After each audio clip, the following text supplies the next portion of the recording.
Welcome. My name's Alistair Dobbin and I'm a GP, a family doctor, living and working in Edinburgh. I'm also a hypnotist and have been using hypnosis in my National Health Service practice for many years to help patients with illnesses due to stress or worry. I'm here today to talk to you about how hypnosis can help us in depression. When we're depressed, we feel bad. We don't know where this feeling comes from. It may come from one of the many stresses in our lives, from losing a job, illness in the family, relationship problems. It may come from any one or a combination of these, or it may come from somewhere in the past that we've forgotten about. We don't know where it comes from consciously. All we know is that we feel bad. However, the unconscious mind always knows exactly where our bad feelings are coming from. This means the unconscious mind is a powerful ally in the treatment of depression. When we're depressed, we're in a low mood. We feel down. We don't want to do anything. This low mood automatically connects us to times in the past where we had a low mood. Times when we weren't coping well in our job or our relationships. It seems that our past difficulties are linked to our current problems in a constant stream of unhappiness. It seems as if we've always been unhappy. However, if we can change our mood state, we can change the memories that we have access to. We automatically have access to positive memories. Memories of times when we coped well, when things were going well for us, when we could solve problems effortlessly in our lives. If we can access these memories, we automatically have access to the positive mental state that we had at the time that helped to guide us through and solve our problems. The best way to change our mood state is to relax. When I ask people what they do to relax, they say, go to a movie, have a drink with friends, do some sport, go for a run, take the dog for a walk. These things may all be very pleasant, but they have little to do with relaxation. Relaxation is a skill, like any other physical skill. It has to be learned, and it has to be practiced to get better at it. When we first learn to ride a bike, we may wobble about and feel unsteady. But the next time you get on the bike, the brain remembers the mental state and the skills that we had learned from the time before. So we improve each time we do it. By listening to these tracks, you build up the ability to relax automatically. It becomes easier to relax more deeply each time you practice. You go into a deeper state of relaxation, and the relaxation lasts for longer when you've finished doing it. Why study relaxation so much? Why is relaxation so important? Our minds have the most incredible resources available to help us. But these resources are not available when we're depressed or stressed. Why is this? There's a part of the brain that solves problems for us. We can see this part of the brain light up if we do a brain scan on somebody we've just given a problem to. It doesn't matter what the problem is. It may be a practical problem, such as where to put the table in your kitchen, or how to fit in a visit to the bank during a busy day at work. It may be a social problem, such as how to tell your boss that your workload's too heavy. Or it may be an emotional problem, such as how to tell our partner that we're not happy with something that they're doing. To the brain, these are all just problems, and it's the same part of the brain that's involved with sorting them out for us. But when we're depressed or stressed, we don't have access to this part of the brain. It no longer works for us. This is why, when we're depressed, it's so difficult to decide what to wear, what to say to people, and how to relax. Normally, when this part of the brain is functioning well, we are in a state of flow. We seem to effortlessly solve all our problems. Things that normally wouldn't trouble us at all seem insurmountable when we're depressed. Hypnosis is a special state of relaxation and concentration in which we're able to focus the problem-solving area of our brain on any aspect of our life. During hypnosis, the fear centre of the brain is switched off and the problem-solving area is switched on. So this means that when we think about things that have worried us in the past, we're able to sort them out. We're able to come up with the resources and the solutions that we need to help us in life. We can actually see this problem-solving area at work for us in our everyday lives. One example of this is what we think of as a mental block. Maybe you've been to the cinema and seen a film, and you're talking to a friend about it, and you suddenly find you can't remember the name of the principal actor. You know you ought to remember the name. You know that you will remember the name, but the harder you try, the more it seems to escape you. So you stop and you move on and you talk about something else, and you're in the middle of a sentence about something totally unrelated, and suddenly the name comes into your head and you say it out loud. And your friend may be surprised because he's forgotten that you've been talking about the film. But what's really happened here is that when you stopped worrying about what the name was and talked about something else, your brain was able to relax, you were able to access the problem-solving centre of your brain, which then found the name for you effortlessly and just put it into your mind immediately. Another example of this is if we lose our keys.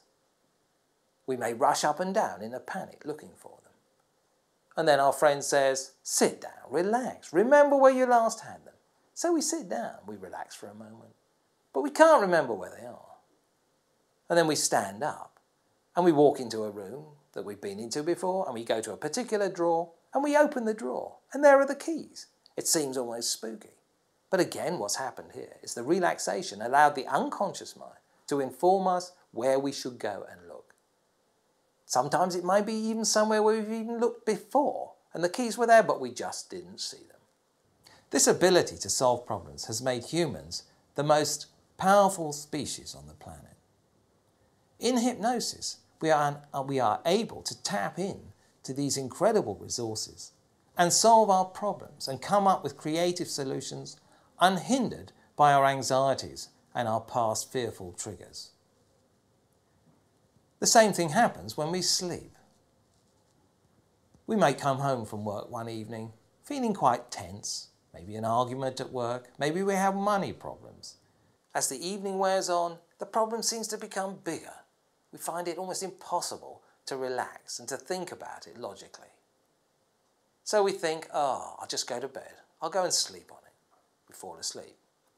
When we wake up the next day, we remember that we were worried the night before. But when we think about the problem, it seems crazy that we were so worried. Why was I so worried about that? It just doesn't seem important now.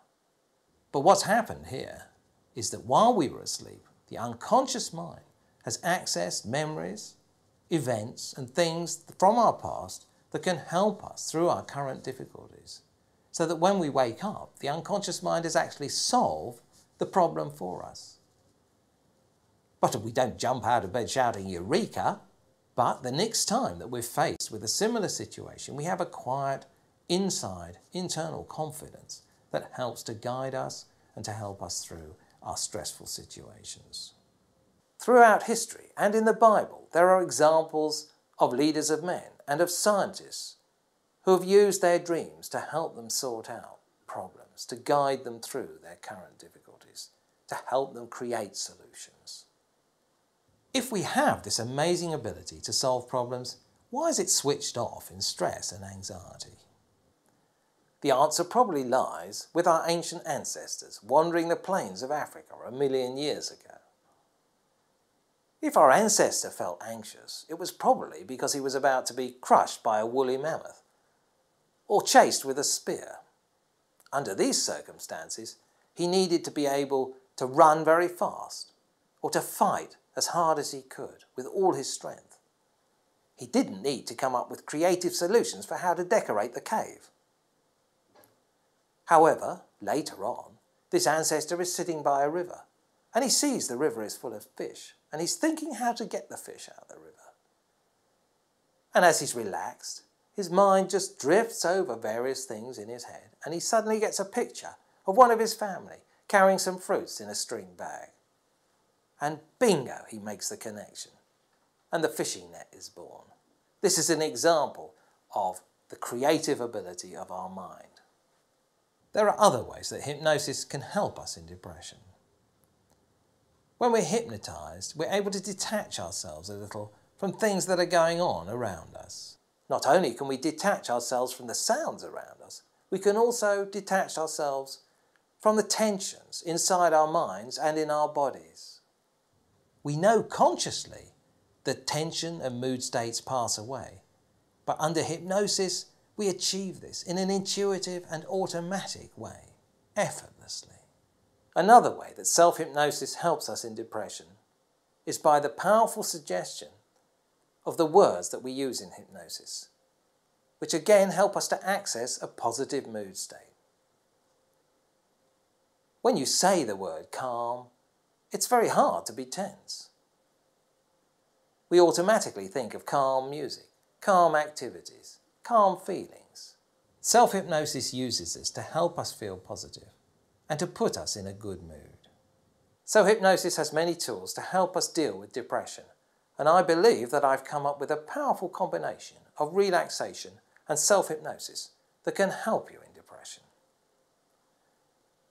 A recent study that I carried out in collaboration with the University of Edinburgh showed that people who chose self-hypnosis had significantly more improvement than people who chose antidepressants. The first 2 tracks on this CD deal only with relaxation, after which we move on to mental relaxation and creative exercises that help us with self-esteem, self-confidence, help us with problem solving, help us to sort out all the things we need to in our lives. When we've completed the 12-week course, these things become automatically incorporated into our way of thinking and our way of acting. You can listen to the CDs as often as you like. They have no side effects. We recommend that you listen for a minimum of 5 days a week. This allows the mind to incorporate the tools more effectively so that they're available to you without even thinking about them in your everyday life. Some people listen last thing at night, and this is perfectly okay, because even when we're asleep, our minds go on absorbing the messages and the lessons that we need to learn from the program. The CDs are very safe, and you will be aware of any common dangers that are around you while you're listening to them. We recommend that you don't drive or operate machinery for 10 minutes after you've finished listening to one of the CDs. Thank you for your time, and I'm sure you will be amazed by the new solutions and the new resources that you will find every day inside yourself when you use this program.